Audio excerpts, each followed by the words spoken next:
Bueno, lo que vamos a ver hoy es un tema que tiene bastante importancia en relación a que si no sabemos cuáles son las características de los árboles o arbustos, no podemos diseñar directamente. O sea, el diseño, la planificación de un parque radican en conocer muy bien las características.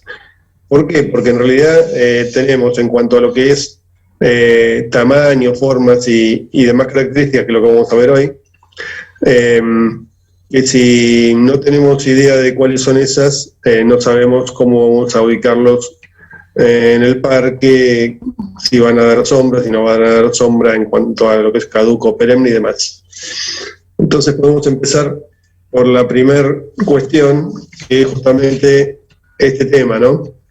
Las especies caducas y las especies perennes. Y como en biología nada es exacto, vamos a tener también un tema intermedio, que son las perennes, digamos, las especies que son semiperennes o semicaducas, como quieran llamarlas, que se dan muchos casos, en el caso de nuestra latitud, de especies que son más ubicadas al norte y que traídas acá mantienen la hoja cierto tiempo y que en el norte en realidad la mantienen todo el tiempo. O sea, hay la semiperennidad que se produce, por ejemplo, en lo que es la tipona tipu, que mantiene la hoja a medias, pero que no se puede considerar ni caduca ni perenne en nuestro caso, ¿no?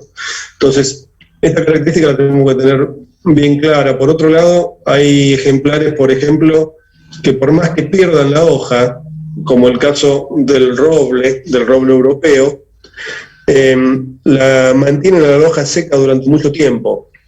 Los robles tienen esa característica que es bastante rara, no se ve en muchas especies, pero se seca la hoja y la hoja se mantiene en el árbol, o sea, queda pegada en el árbol. ¿Qué pasa con esto? Que justamente pasa a ser un problema en caso de que uno la considere caduca, porque va a estar sombreando durante gran parte del invierno, hasta que la hoja cae casi comenzando la primavera o fines de invierno. Y entonces esta característica particular, ¿no?, en el caso del roble, hace de que tenemos que tener mucho cuidado de dónde la vamos a ubicar, porque si queremos tener solo en el invierno, esta especie nos va a traer algún problema. Bueno, con respecto a lo que es el tamaño de los ejemplares, nosotros vamos a tener 3 magnitudes, que es un tanto caprichoso, ¿no?, el tema, porque en realidad las especies se van a desarrollar también en relación a lo que es la ecología de cada una de ellas. Y es también caprichoso en cuanto a que ustedes acá ven que tenemos de 5 a 10, de 10 a 15, de 15 a 20 metros serían en este caso, y las especies superan mucho este tamaño. Lo que consideramos nosotros para tener algún tipo de referencia más exacta en cuanto a lo que es una magnitud, es en principio tener en cuenta de que las especies no tienen su total desarrollo, no son especies digamos, que estén llegando a la plenitud de su desarrollo, sino son especies en un crecimiento ya importante, podríamos decir que son jóvenes, ¿no? Si uno lo establece en relación a la vida de un ser humano, no están ni en la niñez ni en la adolescencia, sino que están en la juventud, entre 20 y 30 años, tampoco son de lo que es la tercera edad, porque ya en ese caso serían los ejemplares quizás de mucha más altura quizás de la que se consideran acá. De cualquier manera, hay ejemplares que en los 20 años, perdón, que en su juventud superan los 20 metros. Hablamos de los eucaliptos, hablamos de los álamos, por ejemplo, que tienen un desarrollo muy rápido. Pero teniendo en cuenta que el árbol es un árbol joven y que ya está desarrollado en Entonces tomamos este valor de magnitud más o menos en estas condiciones. Y consideramos que los de primera magnitud son los árboles que en esta etapa llegan entre 15 y 20 metros. Los de segunda magnitud entre 10 y 15, y los de tercera magnitud llegan entre 5 y 10. Por ejemplo, que tenemos algunas excepciones, como siempre en todo caso, porque por ejemplo los cítricos, que son árboles, a veces no llegan ni a los 5 metros. Entonces los consideramos como de tercera magnitud, pero están ahí, digamos, arañando lo que pueden llegar a ser los 3 metros, quizás un poquito más. Y hay otros arbustos que no son árboles, pero que son arbustos, y que se considera que el arbusto tiene más o menos hasta 5 metros, que supera los 5 metros. Entonces, como ustedes ven, es todo relativo, pero como para encuadrar esto en algo que sea más o menos factible de tener una idea de cuál va a ser el tamaño del árbol, por eso llegamos a esta manera de hacer un parámetro, y que considerar de que si el árbol joven tiene entre 5 y 10 metros, es de tercera magnitud. Si tiene entre 10 y 15 es de segunda, y si tiene entre 15 y 20 es de tercera. Con las excepciones y con, digamos, todos los factores que les acabo de comentar que están en juego. Hay otras cuestiones en otras cátedras, y por ejemplo el libro que se refería la vez pasada Miguel Ángel del ingeniero Belli, él pone 4 magnitudes, o sea, ya clasifica, en vez de clasificar en 3 magnitudes, la clasifica en 4. En realidad es quizás más preciso en ese aspecto, porque digamos tiene otra manera, digamos, de clasificarlas, que es un poco más, que raya un poquito más, digamos, lo que es la exactitud, ¿no? En esto mucha exactitud no podemos pedir tampoco. Acá yo les voy a ir enumerando una serie de ejemplos de lo que son ejemplares de primera, segunda y tercera magnitud. De primera magnitud tenemos Araucaria angustifolia. Las araucarias entran todas en la primera magnitud. Las araucarias que tenemos acá, tenemos en la zona la Araucaria angustifolia, es la originaria de Misiones. Después tenemos la Araucaria viduili y tenemos la Araucaria pegüena, la Araucaria de la Patagonia. Y una araucaria que se ve bastante también es la excelsa, que es un poco más chica. Esta no entraría. De las 3 araucarias que les nombré primero son las que entrarían, que son las araucarias más comunes, más difundidas. La casuarina, como muy conocida, el Cupressus sempervirens, el horizontal o estricta, el que es columnar. Los eucaliptos menos el cinerea. El Eucalyptus cinerea es de segunda magnitud. La Grevillea robusta, Cedro atlántica y Pinus ponderosa, ejemplos, ¿no? Todos estos ejemplos que le acabo de nombrar son perennes. Después tenemos lo que es el árbol del cielo, el Populus nigra, Taxodium disticum, el plátano, la Robinia pseudoacacia, y el olmo americano y el quercus. Los quercus, el quercus europeo y el quercus americano. El quercus palustris es un poco más chico. No sé si lo tengo acá en la segunda magnitud. En la segunda magnitud lo que tenemos es acacia de albata, la acacia de albata, la melanoxylon. La melanoxylon es otra acacia similar a la que les comentaba Miguel hoy, que también se da mucho en esos bosquecillos. El braquiquito, el cedro de Odora, fíjense que el cedro atlántida es mayor en cuanto a magnitud que el de Odora.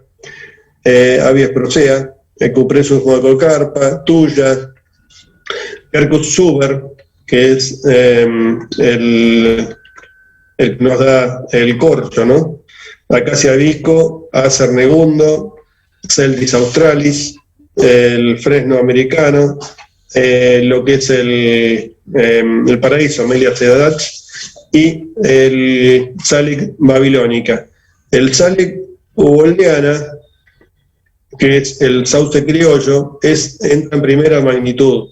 El huboldiana es bastante más grande que el babilónica. El babilónica es el llorón ese que siempre, no sin referirme a nadie, ¿no? El llorón en cuanto a que es ese que tiene la hoja bien chiquita y bien caídizo. El babilónica es mucho más lucido que el criollo. Y tenemos entonces lo que serían de tercer magnitud. Acacia bailechana, bueno, acá dice bailecha, se quedaron ahí. La acacia cultriformis. Los cítricos, como les nombraba, entrarían en esta magnitud. Fíjense que los frutales entran todos, el prunus también entra en esta magnitud, el Diosporus kaki,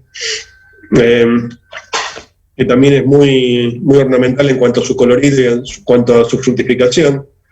Eriobótica japónica, Samaisaperis, Acer caponicum, el ceibo, la morera péndula, el crespón. El crespón en realidad es un arbusto que se trabaja como árbol.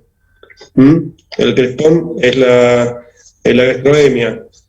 Es el arbolito ese de calle que es tan florido y tan usado, pero está, digamos, tiene una poda de formación para hacer árbol. En realidad es un arbusto bellísimo, tiene una corteza también que es muy sobresaliente y que, bueno, se lo toma como arbolito de calle porque, como ya vamos a ver más adelante, es un árbol que ocupa muy poco lugar y que en algún tipo de vereda nos viene muy bien.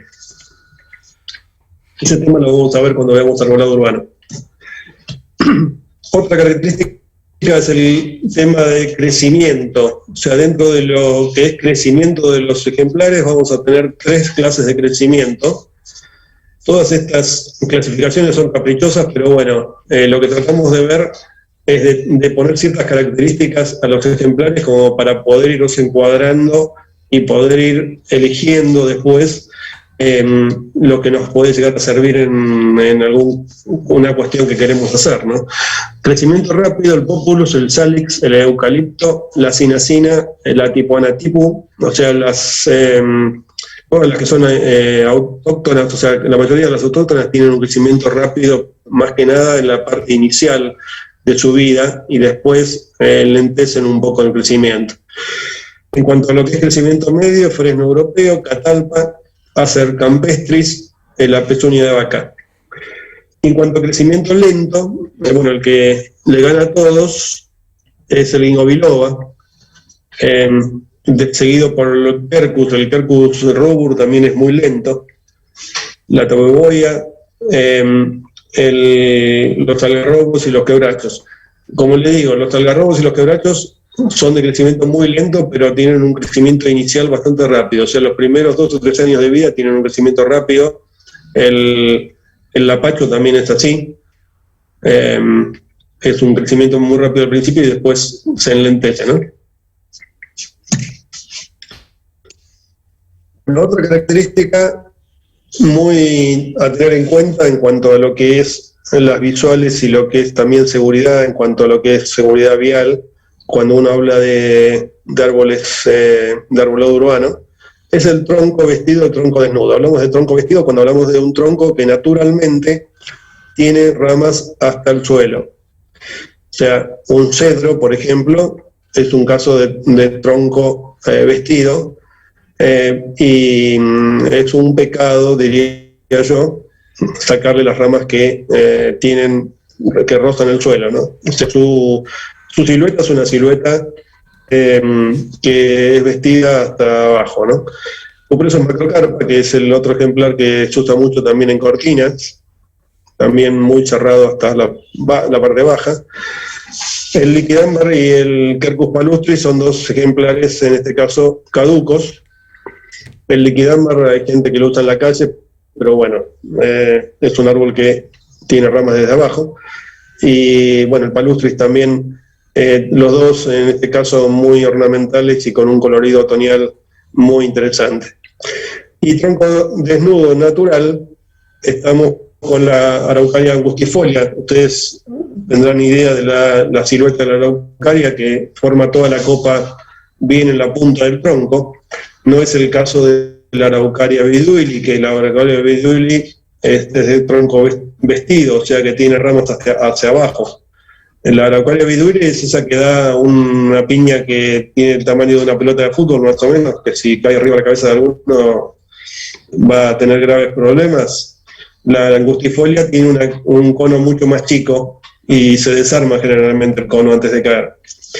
El Pinus pinea, otro de tronco desnudo, y después tenemos dos ejemplos de caducos, lo que es el árbol del cielo, Ailanthus altísima, y la Coricia espaciosa, que es el palo borracho, ¿no?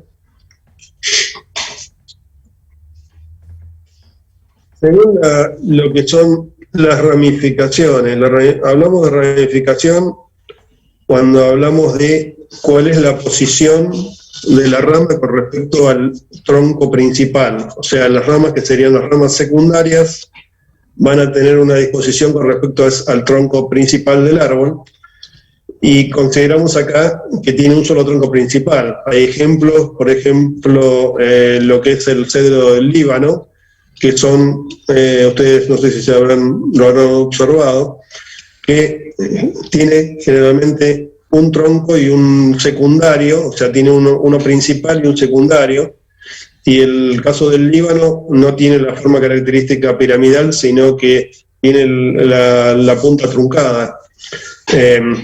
Y bueno, hablamos de un tronco, pero en realidad hay árboles que dan a veces varios troncos, o dan un tronco muy ramificado. Por ejemplo, lo que es la oreja de negro tiene generalmente varias ramas desde abajo. Pero bueno, considerando que tenemos un tronco, para simplificar un poco y hacerlo un poco más fácil a esto, hay ramas secundarias que salen en forma extendida, en forma erguida o en forma caediza. En realidad lo dije desordenado, sería erguida, la primera, que sería un ángulo bastante cerrado con respecto al tronco principal; extendida, que sería un ángulo abierto, un ángulo, no digo de 90 grados, pero en algunos casos sí; y caediza, cuando la rama tiende a caer hacia abajo. Esas tres posibilidades son las que manejamos nosotros. Esto le va a dar también la característica de la silueta, o sea, según cómo salga la rama, va a ser la silueta que tenga el árbol. En el caso de las erguidas, lo tenemos al fresno, a la tipa, Cupressus macrocarpa, Cupressus sempervirens, Populus piramidal, y Populus nigra, y Tipona tipu. Acá hay algunos ejemplares que son particularmente erguidos, como el Populus piramidal, o el Cupressus sempervirens, la variedad estricta, ¿no?, donde las ramas salen casi paralelas a lo que es el tronco principal, y esto hace que el árbol tenga una forma piramidal. En cuanto a las extendidas, la Araucaria viduili, la Araucaria araucana, lo que es el ceibo, el cedro de Odora, cedro del Líbano. El cedro del Líbano es el que les comentaba recién, que tiene doble tronco, pero las ramas salen muy, muy horizontales. La acacia de Constantinopla, que tiene muy, muy horizontales también las ramas. Ustedes, no sé si lo ubican, es un ejemplar que es muy usado en paseos públicos, en plazas, y que las ramas hace una copa con ramas muy, muy horizontales. Y el Taxodium disticum, que es el ciprés calvo, que también tiene la misma característica. Con respecto a lo que son ramas caedizas o ramificaciones caedizas, la morera alba forma péndula. Esta morera es una morera injertada, no es una morera digamos, que tiene su forma natural. O sea, la morera péndula se hace un injerto sobre morera común y da este formato tan particular. El Salix babilónica, que era el que les decía hoy, que es el sauce chorón, el más lindo de los sauces, para mi gusto, ¿no? El Spinus molli, el aguaribay, cedro de odora forma péndula, cupressus funebris, que hay uno en el predio de la facultad, allá donde cerca del rectorado, el antiguo predio de la facultad agraria, y la Sophora péndula. Tanto la morera péndula como la Sophora péndula son ejemplares que se ven muy poco. En una época fueron muy utilizados, muy difundidos por su forma, y ahora se los ven muy poco. Acá tienen algunos ejemplos de lo que estamos viendo. Empezando de la izquierda arriba, tenemos el álamo piramidal y el ciprés piramidal, que eran dos ejemplares que son bien columnares.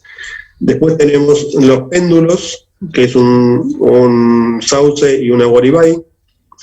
Y abajo tenemos la araucaria,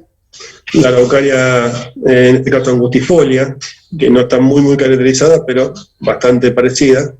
El cedro del Líbano, acá no se llegan a apreciar bien las dos ramificaciones que tiene, pero se aprecia muy bien el formato que tiene la punta totalmente truncada, ¿no? Genéticamente tiene esa característica. Y hay un ceibo, si no me equivoco, que es el último, pero para mí parece más un ceibo del norte, el ceibo de Jujuy, que el ceibo nuestro acá de la zona de la ribera del Paraná.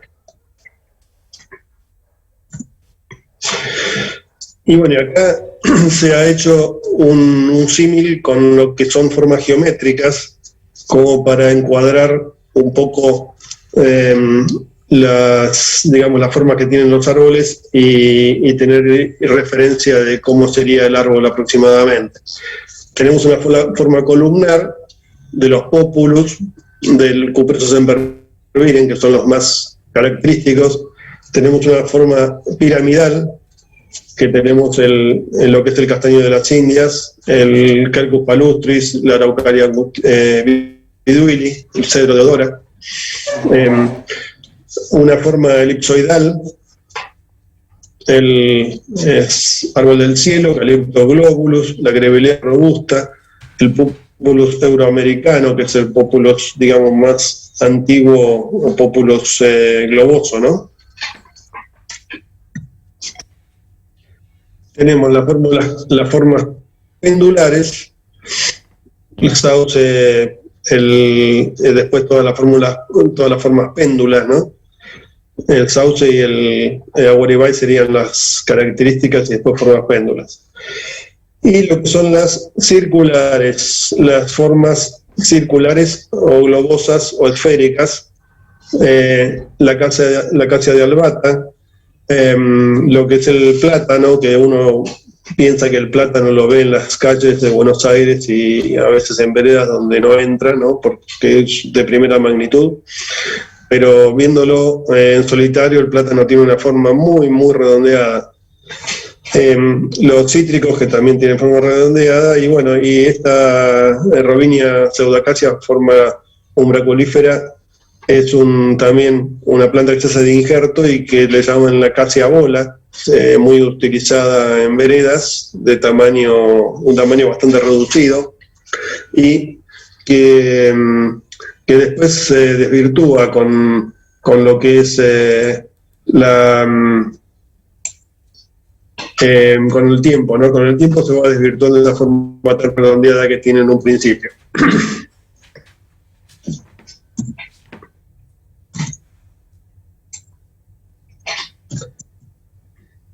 Bueno, creo que estoy... Sí, ahí está. Bueno, otra característica, en cuanto a lo que es el follaje, tenemos que ver lo que es color y lo que es textura. El color, tenemos el color, que es el color, digamos, normal del ejemplar, cuando ya, si fuera caduco, comenzó la brotación y estabilizó su color, porque generalmente en los primeros estadios de brotación el color es un color más liviano, no es un verde tan oscuro, sino que es un verde más livianito, más, no digo limonado, pero un verde mucho más claro, ¿no?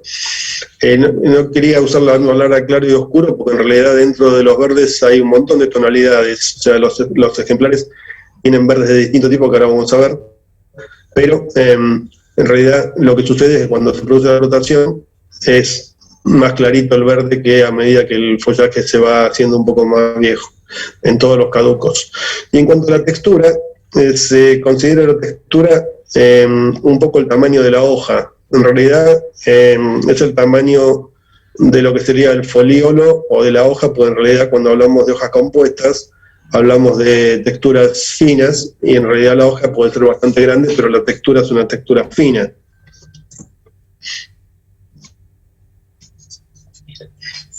A ver, quería ver un par de cosas.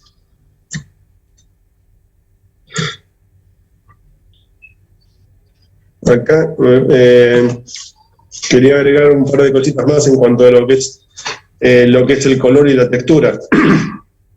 En cuanto a color, como les decía bien, hay ejemplares que naturalmente son oscuros, ejemplares que naturalmente son claros. Por ejemplo, el sauce es un ejemplar que tiene un follaje verde claro. Por ejemplo, los pinos son generalmente de un verde mucho más oscuro. O sea, cada follaje tiene un color determinado, que puede ser más alimonado o más claro o más oscuro, y eso tiene una característica en cuanto a lo que es el desarrollo, digamos, de la vida de ese follaje, si es caízo o su follaje perenne, ¿no? Y en cuanto a textura, como bien les decía, las hojas gruesas son de textura, nos dan una idea de textura gruesa, de algo grosero, de algo que quizás uno puede llegar a relacionarlo como algo que sea no muy, ¿cómo podrías decirle? Fácil si uno lo va a rozar al árbol, la hoja gruesa es más molesta de lo que es una hoja fina, ¿no? Entonces las texturas están relacionadas también con lo que es lo duro o lo grueso, perdonando la reiteración, que cuando es una textura fina, que es quizás más agradable. Acá tenemos entonces un poco lo que es el tema de los colores que les decía hoy. Hay una serie de colores, y dentro de estos colores vamos a tener el verde claro, verde oscuro, los azulados, los combinados y verde amarillento, amarillo o dorado. En cuanto al verde claro, como les di el ejemplo yo hoy del Salix, el Salix babilónica, es uno de los que encontramos acá, el Acer negundo, la Morera alba, la Babuinia candican, el Abies salve, el Pinus silvestris, la Tuya occidentalis, el Taxodium disticum. Estos tenemos verdes claros. Verdes oscuros, Acacia melanoxylon, la Casuarina, el Ficus elástica, lo que es el gomero, el ligustro, la Magnolia grandiflora, que ahí tenemos también, en cuanto a lo que es texturas gruesas. En la Magnolia, por ejemplo, tiene una hoja muy grande, una hoja coriácea, de verde vino oscuro. Las araucarias, el Cupressus sempervirens, son colores oscuros. Dentro de lo que son los azulados o cenicientos, la acacia baileyana, la acacia cultriformis,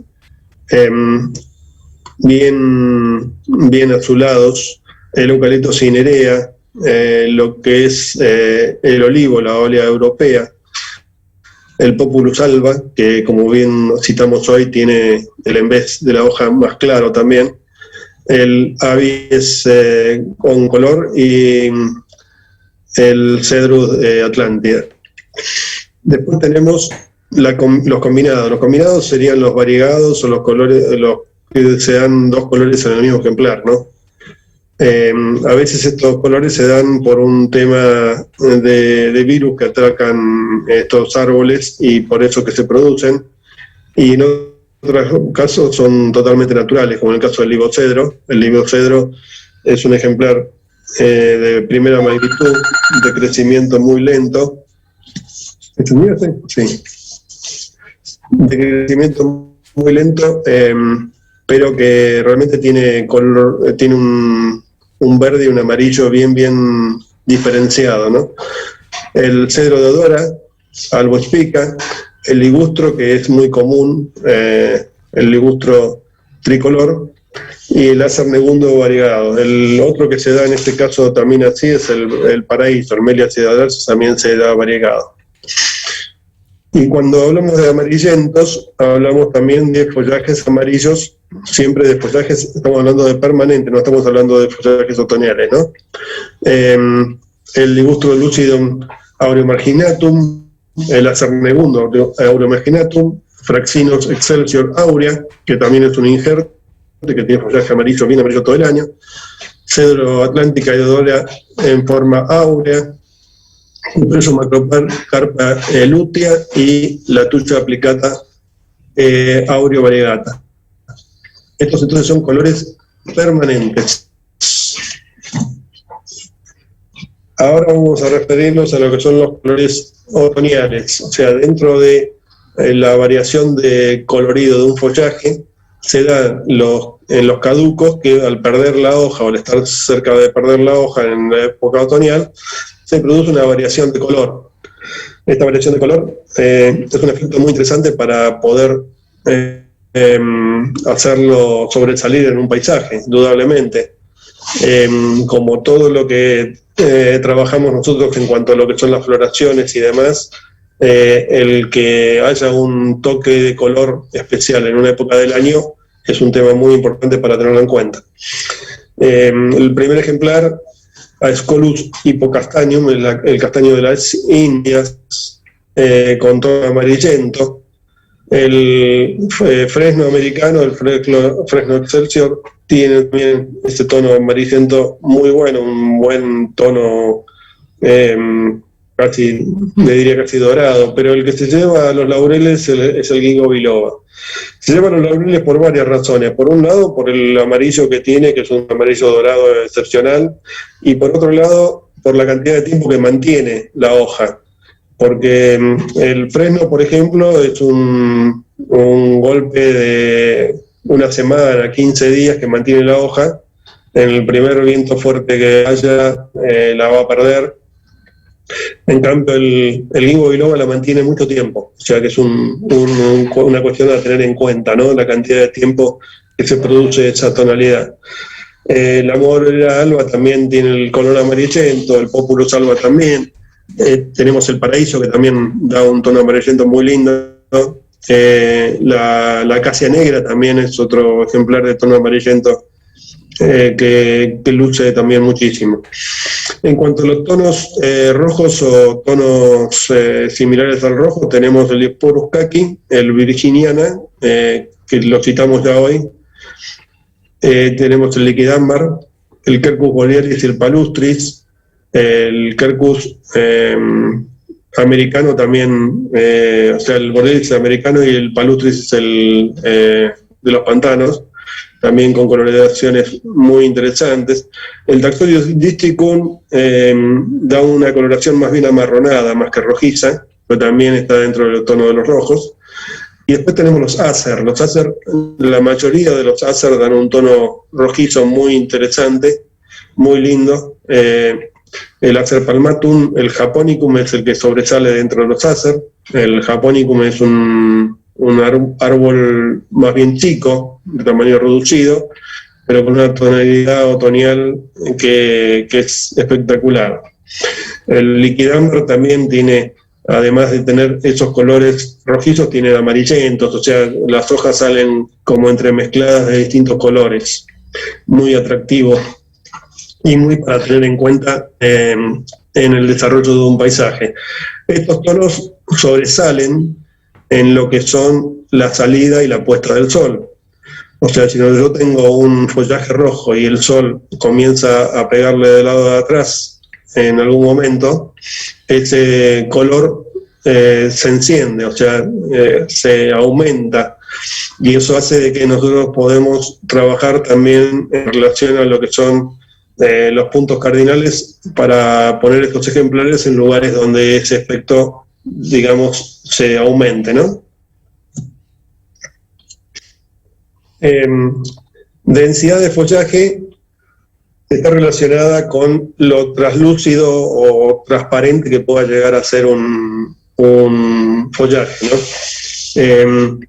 El follaje denso es un follaje que impide la visión a través de él. El follaje liviano nos permite ver a través de él y además nos da una sensación de más frescura. Lo que son los follajes pesados, los follajes densos, son follajes que son bastante rígidos, que no se mueven poco por estar tan compactados. Tenemos la Acacia melanoxylon, el Quercus ilex, Cupressus sempervirens, Pinus radiata como ejemplos. Estos son follajes pesados y son ejemplares que nosotros podemos utilizarlos también para hacer algún tipo de ocultamiento. O sea, son ejemplares que donde los ubicamos no permiten ver hacia atrás de él, de manera que los podemos usar tranquilamente como para ocultar sectores. Con respecto a los livianos, tenemos la pezuña de vaca, Babuinia candicans, péndula, la bétula péndula, el abedul, ¿no? Es muy liviano, la cinacina, el Salix babilónica. Estos son follajes que se mueven con el viento, pues con una pequeña brisa, y eso da una sensación de frescura y una sensación muy agradable. Y acá tenemos la textura que yo pensé que no estaba y estaba al final. Las texturas entonces habíamos dicho de que estaban relacionadas con el tamaño de la hoja y nos da una idea de algo más grosero o algo más fino o algo más suave, ¿no? Los gruesos, Eribotria japonica, Magnolia grandiflora, como les comentaba yo, la Catalpa nionoides. La Catalpa es un ejemplar muy usado en veredas, con una floración muy interesante, una hoja muy grande, pero una floración muy interesante. Al ser una Vignonoides, es un racimo de flores blancas que es muy agradable. Hay que tenerlo muy en cuenta como para poder aprovechar esa floración, ¿no? En el diseño. Textura media, eucaliptos, Grevillea robusta, Fraxinus americana, Fresno americana, Ginkgo biloba. Por ejemplo, tanto la Grevillea, no, en realidad la Grevillea nada más, es una hoja compuesta, pero como es tan especial esa hoja, que es una hoja que tiene como si fuera una hoja de un, bueno, no me sale el término, una hoja toda contorneada, que no forma folíolos, pero que tiene, digamos, poca estructura foliar, da esa, digamos, esa textura media. Y lo que tenemos textura fina, ya estamos hablando siempre o la mayoría son leguminosas, que son de hoja compuesta, con folíolos muy chicos, ¿no? Acacia bailechana, jacarandá, la acacia visco, la Albizia junibricis, ¿no? La acacia de Constantinopla.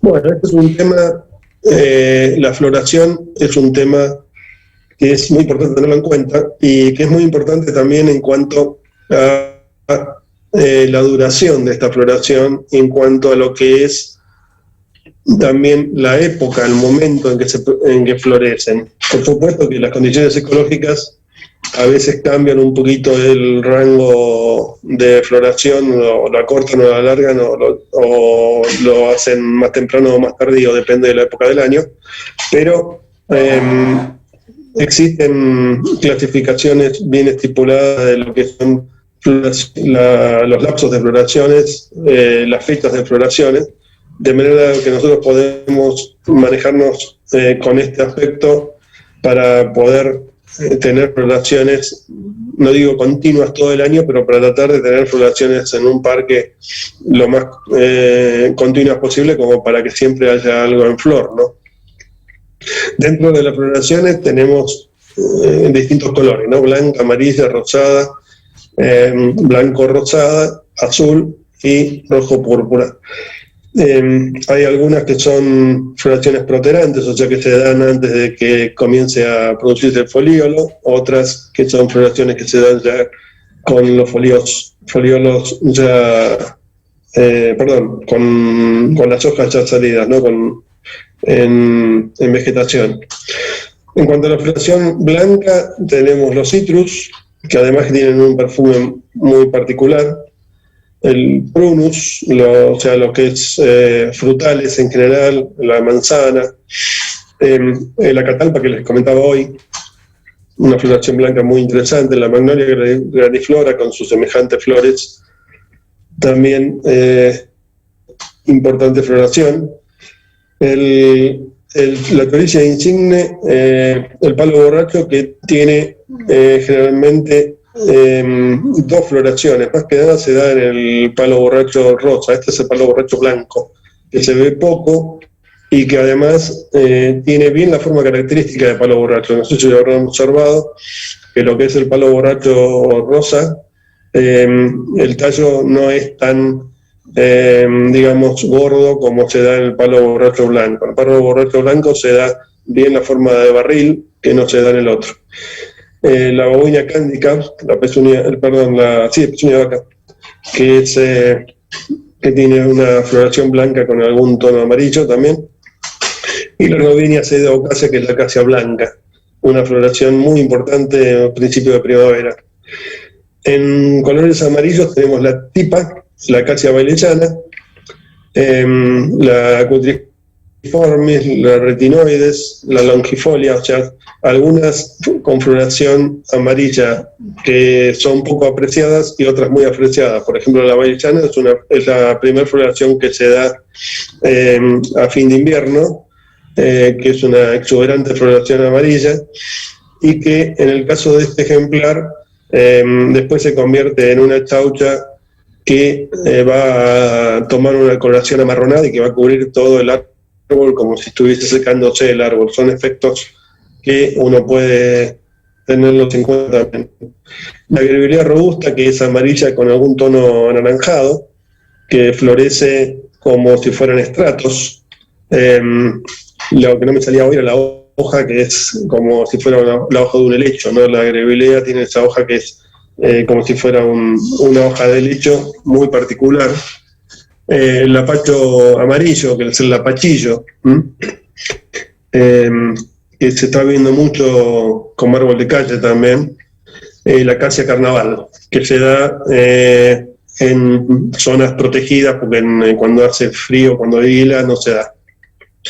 Lo que son floraciones rosadas, bueno, tenemos el lapacho rosa, empezando, ¿no?, que juntamente con una floración proterante muy importante.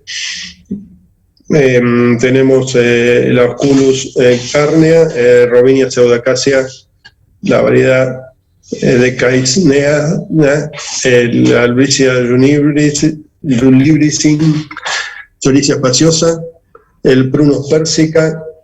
En caso de Prunus persica hay el Ceracifera andropurpúreo. En el caso de estas floraciones, bueno, en el caso del palo borracho, como les comentaba, es una floración que se da muy, muy importante y con lapsos largos, ¿no? Dentro de lo que son las blanco-rosadas tenemos el Prunus americano y el Pyrus, o sea, Pyrus comunes. Son floraciones que se dan al principio de primavera.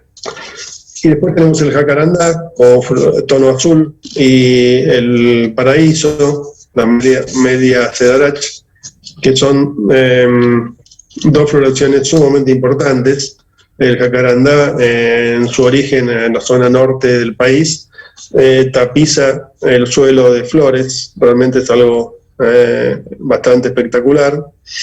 Y el paraíso da una floración azulada muy importante también, con un perfume también muy importante. Cuando hablamos del perfume siempre estamos hablando de todo el tipo de sensaciones que nosotros podemos llegar a tener cuando recorremos un parque, que no solo son las visuales y los colores, sino que a veces se dan en otras cuestiones, en otros de nuestros sentidos también, ¿no? Lo que es la roja púrpura, bueno, el cercis es un árbol que tiene una floración también protuberante, que a veces es confundido con el lapacho. Es un arbolito un poco más chico, con una hoja en forma de acorazonada, un árbol muy delicadito, que es una leguminosa también. La eritrina falcata, que es el ceibo del norte, la eritrina cristavali, que es nuestro ceibo, el ceibo acá de la zona nuestra, el eucalipto sideroxylon, que es el eucalipto de floración roja, que tiene una corteza también sumamente característica, así muy oscura, con muy gruesa la corteza y muy ranurada, o sea, es una corteza muy pesada, diría yo, ¿no?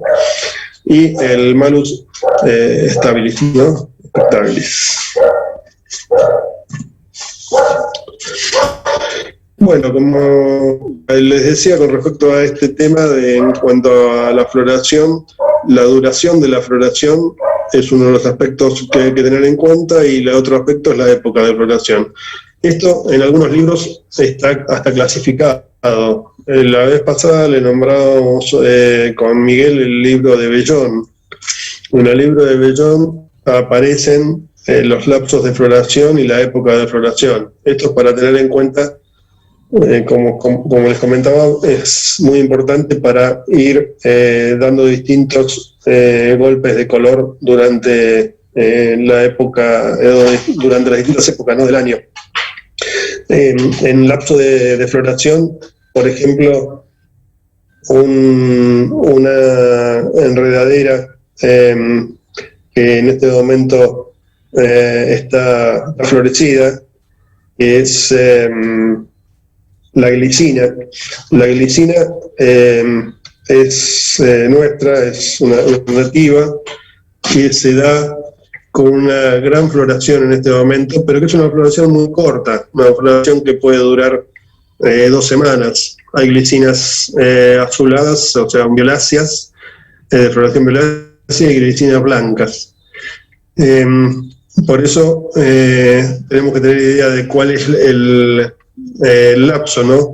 Acá tenemos ejemplos de duración como la del lapacho amarillo, que es una floración corta, la tipa, que es una floración de duración media, y el jacarandá del paraíso, que tienen floraciones largas.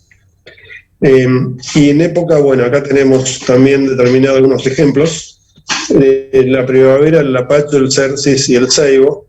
El lapacho protuberante y el cercis protuberante. En verano el ibirapitá es un ejemplar poco visto, se está empezando a utilizar bastante porque es un nativo, es nuestro, es un ejemplar de gran magnitud, de primera magnitud, que tiene una floración amarilla espectacular, que cubre todo el canopeo, toda la parte superior del árbol, la cubre las flores. Y la baguinia también, que se da en verano.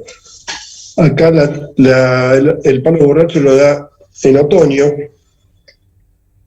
y en invierno se da el aromo, en invierno a la salida del invierno, ¿no? Se da el aromo y el eucalipto rojo. El palo borracho en ocasiones, como les decía, florece tanto en primavera como en otoño. Es una floración también bastante larga y muy, muy vistosa. Acá tenemos algunos casos, ¿no?, de floraciones, típicas de floraciones. El de arriba a la izquierda, indudablemente que puede ser un ciruelo de flor, por ejemplo. Después tenemos un jacarandá, y la floración amarilla esta puede ser un lapachillo, un lapacho amarillo. Y la otra floración no la vamos a ver acá en el país. Si la vemos en el norte en Misiones puede ser que haya algún ejemplar. Es bueno, no me sale el nombre ahora de este ejemplar, es muy florido. ¿El rojo? ¿Cómo? ¿La roja o la amarilla? Sí, la roja. Sesbania. Sesbania punicia, ¿no? No, ¿el nombre común cuál es? No sé. Lo que pasa es que no tengo el nombre científico y no me sale el común. La vejez a veces nos trae estas cosas. Chivato no es, ¿no? Chivato, es el chivato, exactamente. Eso es un chivato. Se ve mucho en Brasil, se ve mucho en otra latitud. Acá puede ser que, como les decía, en Misiones puede ser que haya algo, pero lo mismo que, por ejemplo, la pezuña de vaca rosa, que también es un ejemplar nuestro, que se da en el norte, también se da en Misiones, acá no se da por problemas de frío. Bueno, fructificación. En cuanto a lo que es fructificación, es un tema también muy a tener en cuenta. En cuanto a que lo ornamental que pueda hacer esta, la podemos ganar para nuestros diseños. La fructificación en lo que son frutales comestibles es un detalle que también queda muy interesante en los parques. Se está utilizando también en este momento bastante lo que es el arbolado urbano, poner frutales. Y después tenemos toda la fructificación de otras formas en cuanto a lo que son chauchas, vainas, bayas, que algunas veces son comestibles y otras veces no, o fructificaciones que tienen formas particulares, como las piñas de los pinos, el caso del liquidámbar, del mismo plátano, o sea que dan detalles de un fruto, a veces un fruto seco, a veces un fruto húmedo, pero que pueden dar un toque en algún momento. Por ejemplo, la acacia negra con sus chauchas largas es muy particular, aunque es un ejemplar que no lo recomendaría como para poner en un parque, pero hay en este momento una selección de acacia negra que viene sin espinas.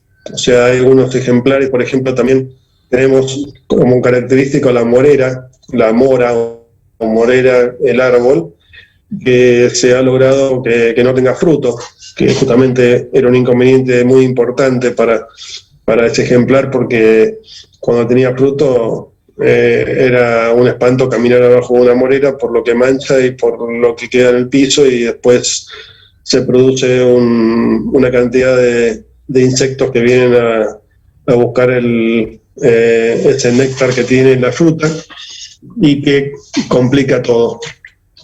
Entonces se han logrado algunos ejemplares que pueden llegar a servir en algunos casos en forma ornamental y que no molestan por lo que son frutos o algún tema de olores también, ¿no?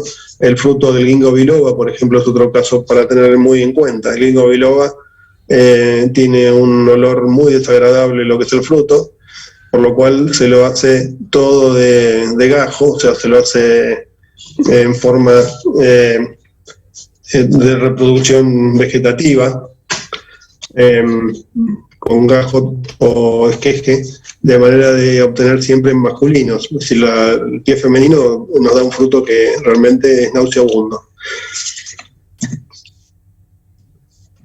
Y se acabó la presentación, chicos. Bueno, como les dije al principio de la clase, este tema es un tema